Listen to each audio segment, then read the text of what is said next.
留学を無駄にしないためにどうしたらいい？英語を実際に話せるようになりたいという夢を持って海外留学する日本人が少なくないです。でも多くの場合はせっかく海外に行って英語漬けの日常を送ってるはずですが、英語をほとんど話せないままで日本に帰ってしまうのが事実です。それってなぜでしょうか？どうしたら海外留学を満喫しながら英語を実際に話せるようになるんでしょうか？皆さんこんにちは、アーサーです。今回の動画では海外留学を無駄にしないための6つのことをシェアしたいと思います。よろしくお願いします。Before we get started, I just want to say thank you so much for watching this video. You know, my purpose for this channel is for you to not just learn English, but be able to actually use English in the real world. And so today, we're going to take a break from the regular lesson format, and I'm going to focus on something to help you really go out into the real world and be able to use English. And there's one caveat I want to share. caveat って何? Oh, so caveat is basically 言っておけばいいこと, something you want people to understand before you get into the main thing. Mainly, it's to clarify something. So I have one caveat I want to share. This video is about how to use your study abroad to really improve your English. If you just want to go abroad and have a fun time, well, there's many ways to do that, and you don't need to follow what this video says. But if you want to use that time abroad to really improve your English, please pay attention to these points. And these are actually the tips that I used when I studied abroad in Japan to really improve my English a lot more than other study abroad students on the same program as me. Now, before we get into these tips, it's important to understand why it is that a lot of people will go study abroad in a foreign country but still not improve their English.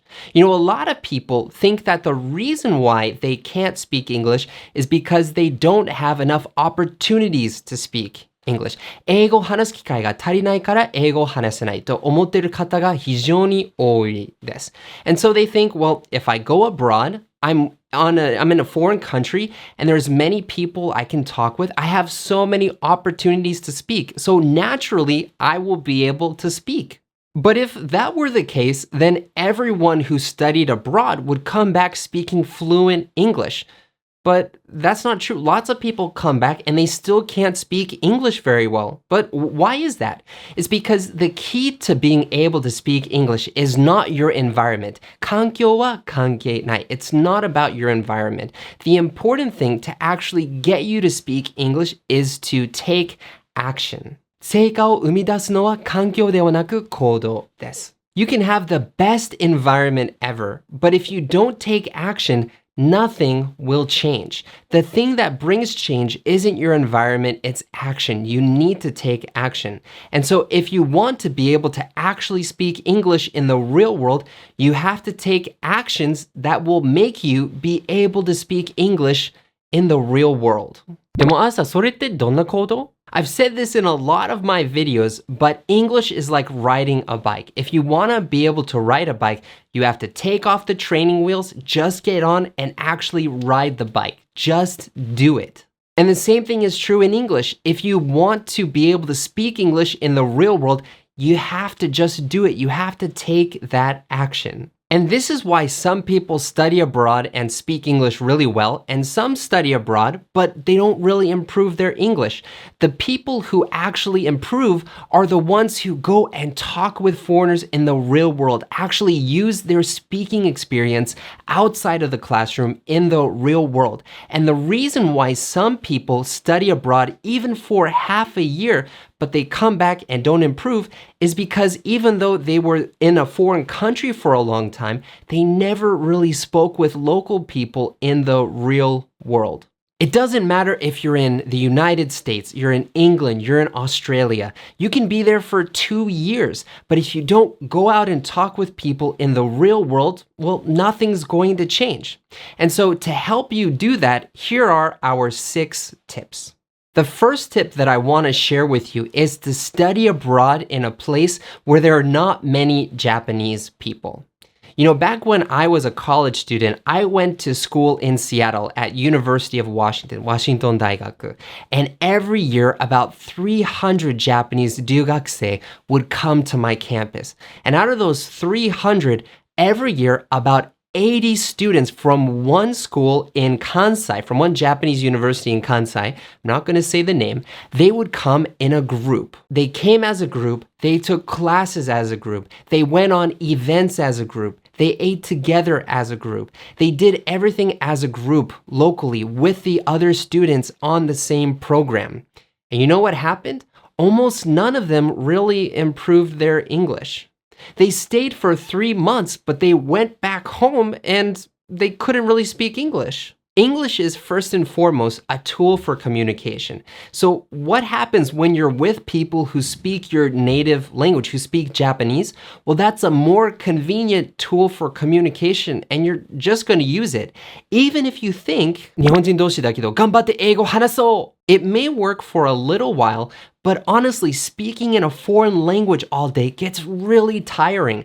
I remember when I studied abroad in Japan for the first time, man, at the end of every day, my brain hurt, I had a headache, and my throat hurt because I was pronouncing Japanese. I was using different muscles in my throat compared to English all day long. 顎なのにめっちゃ筋肉痛だった。In that condition, if you're with someone who speaks your native language, well, you're just going to use your native language. It's not a bad thing. It's a natural thing. Even when I was studying abroad and I had an English speaker near me, even if I tried to speak in Japanese, I ended up just using English. Oh, Natsumi, 日本語話そう。でもなっちゃんも英語話せるんだよね。でも日本に来てるから、よし、日本語で話そう。Oh, hey Arthur, how are you doing? I'm doing good.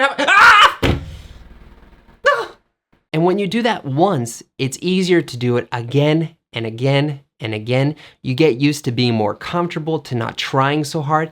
And by the end of it, before you even realize it, you're speaking in Japanese almost the whole day. I noticed this too when I did study abroad in Aoyama Gakuin Daigaku. I was the only person from my school to come, but I was in a group with other native English speakers. I didn't want to fall into the trap of using English, so I tried to stay away from the other study abroad students as much as I could.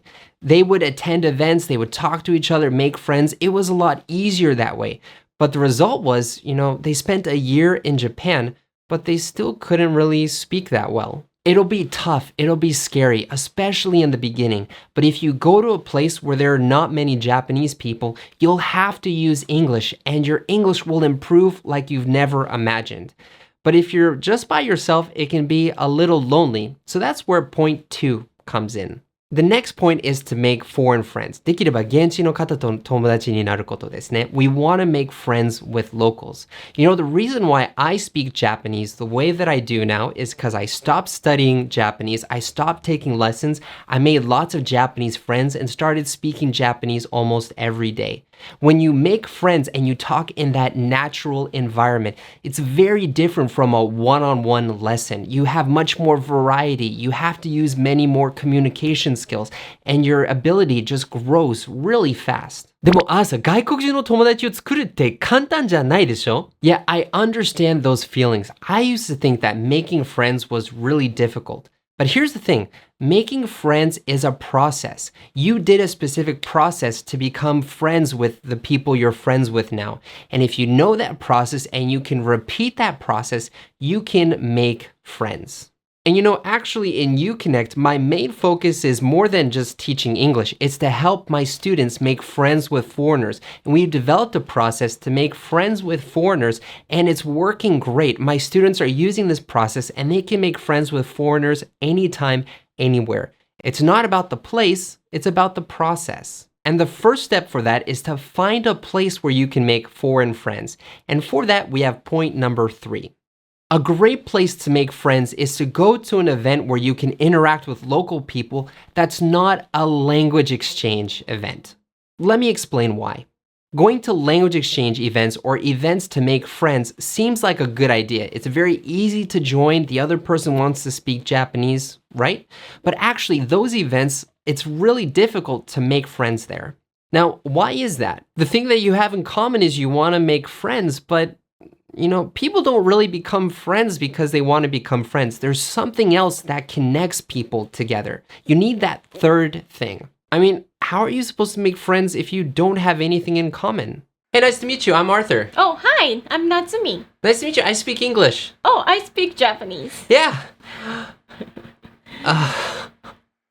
Instead of joining events where the purpose is to make friends or to exchange languages, it's better to just go to an event that has something related to your interest or a hobby or some kind of activity that you think is fun. If you like sports, join a sports club. If you like knitting, join a knitting club. If you like tasting different kinds of food, well, go to a food club. You can use meetup.com to find these kind of events in your local area. Meetup is a great website for all over the world. Pretty much wherever you go, there's going to be a meetup there that'll have something that interests you. And here's the thing, even if you can't speak English that well, you have that common point in common. You have that activity, that thing in common, so it becomes a lot easier to have communication about that thing. If you just talk to talk, what are you going to talk about? But you have something that you can focus on and talk about at that event. Well, what if you can't find an event that fits your interest? Well, here's point number 4. Here's a secret trick that I recommend that most people don't ever think about. You should go to an event where the purpose is to study Japanese. Not language exchange. The purpose is only Japanese. でも朝そういうイベントだと日本語で話さなきゃいけないでしょ？逆に相手は日本語話したいから英語で話すとなんか申し訳ないんじゃない？ I understand that, and logically, there's a basis for that. But human beings are not logical. We're emotional creatures. If the focus of the event is to study Japanese, then you'll be with very serious people who really want to study Japanese. And there are lots of good people there. And they really want to connect with Japanese people and talk with Japanese people. And yeah, of course, during the event, you'll probably speak only Japanese. But here's the thing. You can meet with those people outside of those events. And even though they want to speak in Japanese, so they'll meet with you outside of those events, in the end, they'll probably speak in English. I know in my case, when I made Japanese friends and I wanted to talk in Japanese with them, I ended up using Japanese only 10% of the time, and the rest of the 90% of the time, I spoke in English. Well, why was that? Because Japanese is hard. No, seriously, you have to use your brain in a completely different way. And so I would want to start talking in Japanese, and I would start that way, but then I would get tired, and I know the other person wanted to speak in English, so I just ended up speaking in English. And it wasn't just me. This happens with lots of people. So you meet with them, and the purpose is to use Japanese, but in the end, you start using English. They're happy, you're happy. It's a win-win situation. 夏美。朝。最近調子どう？まあまあかな。そうだね。僕は最近仕事が忙しくて、I'm really tired and I need... やばい！英語になっちゃった！ Now, point number 5 is very important.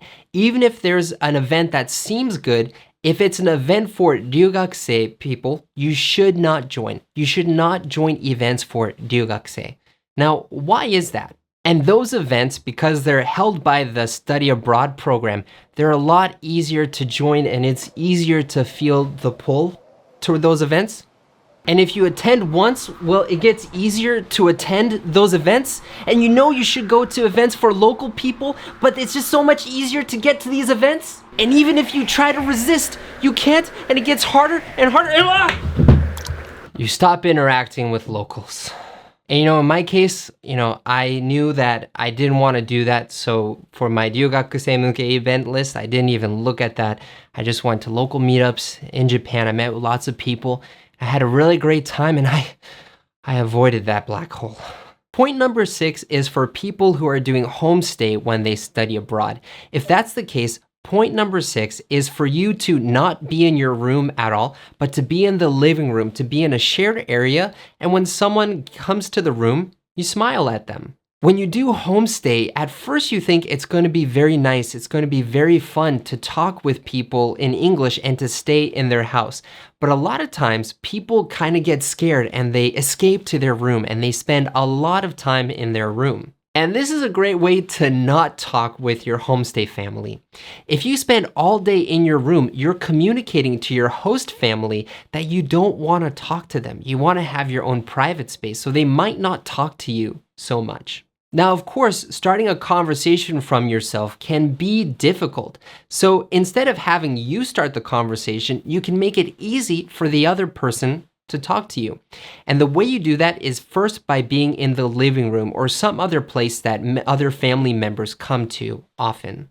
That way you're sharing the same space, you're in the same place, it's a lot easier to start a conversation. But if you don't look at them and you don't smile, you're communicating that you're focusing on something and you don't want to talk to them. So it's very important when they enter the room for you to just look up and smile a bit.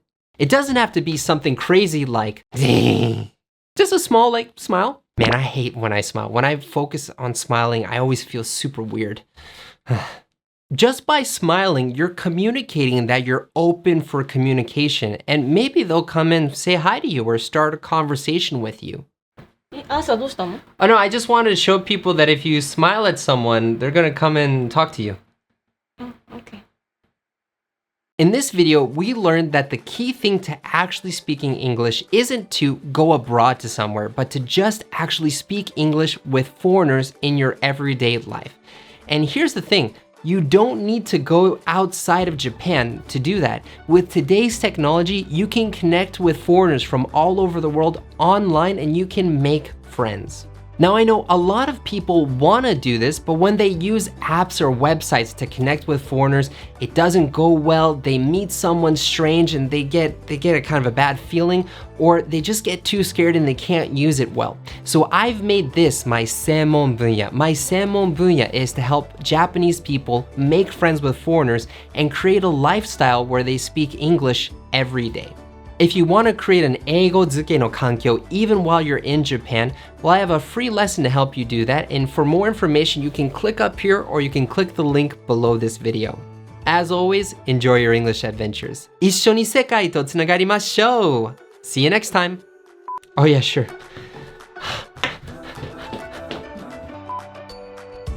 Yeah. And even if you try to resist, you can't, and it gets harder and harder.